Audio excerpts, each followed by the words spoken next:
Well, 2022 started off with one heck of a bang. The real estate market is absolute fire and things are starting to change.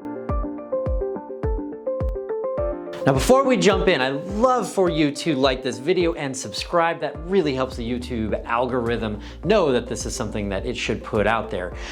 But let's jump into it. So 2022 started off unlike any year that I can remember in 16 years in real estate. We had multiple offers on nearly every single property. Didn't matter the price point, it was happening. I had listings we put on the market on a Thursday, and by Monday we would have 10, 20. One particular property, we had 31 offers on it. Talk about a seller's market, it's incredible. And we started off the year with not much inventory to begin with, so I knew it was gonna be very interesting to see what happened this year, considering that we are seasonal and typically we grow in inventory in January and February, and then we sell off inventory in March, April, and some of May. We knew it was gonna be a different year from the get-go. At one point, we actually went down to 2.1 weeks worth of inventory, meaning at the current pace of sales, we would be completely out of properties in all of Southwest Florida in just over 2 weeks. Now, fast forward, we're into May now, things have changed quite drastically.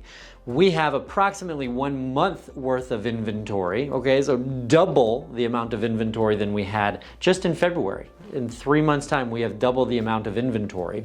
And we're right over 4,000 properties between Fort Myers, Naples, Cape Coral, etc., that are available for people to purchase. So there's actually quite a bit of inventory for people to purchase, but given the current pace of sales, it's about 1 month worth of inventory. So what has changed? Quite frankly, the mortgage interest rates have significantly changed, and that's made a big difference. We started off 2022 with interest rates in the 3% range. Okay, makes that very easy, very affordable. And now fast forward to today, and we have interest rates over 5%. Most of the lenders are quoting somewhere around 5.5% on a 30-year conventional loan. Now that has a real ability to affect the affordability of property. So we were already seeing the appreciation in the marketplace where we had prices going up significantly, and then to have the interest rates go up significantly, that's just a double whammy for the potential buyer out there. So what is happening? We've actually been gaining inventory at a time of year when we should have been selling off inventory. So we've been adding inventory when we typically be reducing our inventory. So what does this mean? This means that those bidding wars that we saw in the beginning of the year are changing. Where we used to have 20 or 30 potential offers on a particular property, we may have 2 to 5 offers on that property. Now here's one thing that I want to be very clear on. Our market, the real estate market, could not sustain 25% appreciation year over year for eternity. That's just not feasible, that's not possible, and then inflation goes even crazier. And so what's happening now, I believe, is a very healthy change in the market, and it's working to equalize, get more in equilibrium between sellers and buyers, because we have been so far leaning in the seller's market for so long that this is some relief for buyers out there, and this will help with the normalization. And so what's going to happen here in the future? Well, we know that the Fed is giving guidance that they're going to continue to bump the federal funds rate, and in exchange that would likely mean that mortgage interest rates would follow throughout the course of the year.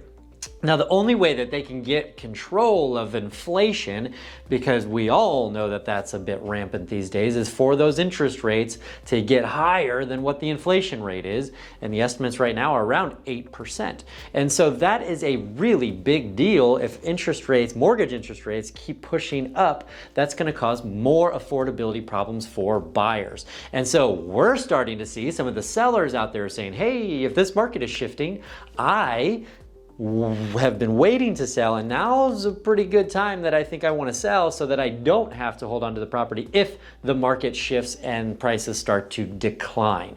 Now, we had a significant increase of prices from January until now. The way that everything is looking is that we've really plateaued from a pricing perspective for the year.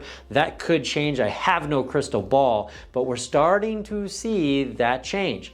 The other thing that you can keep a lookout that should happen in the future is that our days on market are likely going to grow. And that time frame is likely to increase as more buyers are hitting that pause button. One other thing that I want to bring up as a very important point that not too many people are talking about is that we've got to figure out too, there's going to be a lot of people who want to make a move. So people who currently own a residence and they want to make a move, maybe they want to upgrade, downgrade, make some kind of a move. If they've locked in an interest rate in the 2% or 3% on their current residence, they're gonna lose a lot of motivation to make that move, right? Because if you have a 2.5% interest rate and then you have to move into a 5.5% or 6% interest rate, so if you're upgrading, you're buying a more expensive property and then you're gonna have more interest that you're paying, you're less likely to make that move because you're giving up 3% of potential savings per year on that borrowed amount, which is a big sum of money. And so these are some of the things that we're going to keep our eye on very closely as we're monitoring the situation here in Southwest Florida from a real estate perspective. So then the obvious question becomes, if you are a potential buyer out there, should you buy now or should you wait? What if prices come down?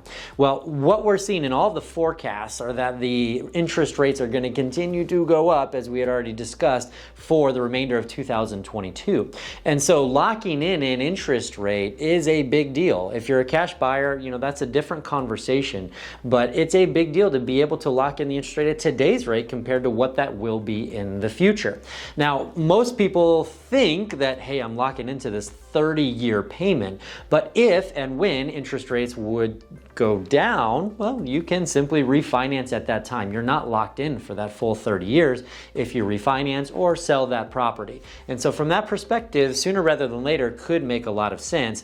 Now, on the selling side of the equation, we've already discussed it. A lot of sellers are figuring out, hey, if I wanted to make a move, now's a really good time to do that, because as the interest rates go up and as there's some pushback about pricing, etc., I want to maximize my time. But here is my advice.